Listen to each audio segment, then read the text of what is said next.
Alors Sam, Cyril, vous parlez beaucoup d'accompagnement, ce qui a fait votre force ces dernières années justement à travers la crise.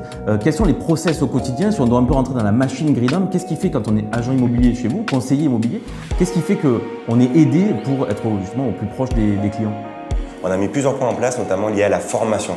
C'est très important, on a créé une formation en interne avec une formation initiale et ensuite une formation continue minimum pendant 6 mois. L'idée, c'est d'accompagner l'ensemble des partenaires qui nous rejoignent dans un vrai suivi pour apporter, encore une fois, une expérience qualitative auprès des propriétaires et des acquéreurs. Pour cela, on a créé un manuel de formation, un mémo conseiller, un manuel du manager. On a charté quasiment plus de 80 documents et 21 mailchims. Pourquoi? Il faut que l'expérience elle soit singulière et unique pour un propriétaire et pour un acquéreur. C'est essentiel. Aujourd'hui, ce pôle formation, il est inéluctable pour évoluer, pour avancer, pour se remettre en question. Et on fait même des formations. Une fois par trimestre, on fait une formation sur un point en particulier. C'est très important. Dans cette perspective aussi, on a créé un outil de communication et de gestion.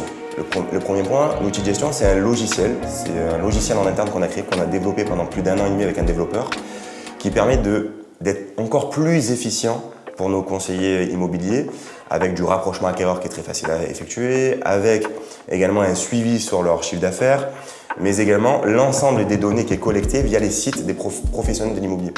Donc aujourd'hui, ce logiciel, on va même encore plus loin, on se remet en question en permanence, puisqu'on a créé un algorithme qui permet de déterminer la certitude d'achat d'un acquéreur via un questionnaire qu'on lui pose en cas de demande de visite ou en cas de création de compte sur notre site. Et enfin, aujourd'hui, on a une directrice marketing et communication qui nous suit au quotidien.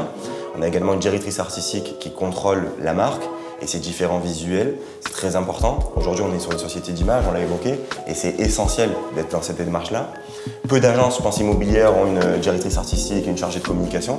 Aujourd'hui, on a une communauté aussi sur les réseaux sociaux qui est très importante. Oui, qui se reconnaît un peu, là-dedans, dans l'image des Greenham. Exactement, on a plus de 20 000 personnes qui nous suivent, des vraies interactions avec des humains et qui nous permet aujourd'hui de faire des sondages lorsqu'on commercialise un bien, de faire une vidéo réelle pour sublimer un bien et d'avoir des interactions permanentes. On communique en permanence avec notre communauté et ça s'en ressent. C'est ce qui fait que ça parle et que les gens viennent naturellement vers chez. Il y a un style Greenham, donc les gens adhèrent. Oui, les process, ça tient en 3 mots. Ça tient sur la formation, un logiciel en interne pour une efficience auprès des collaborateurs et ensuite une communication digitale très poussée.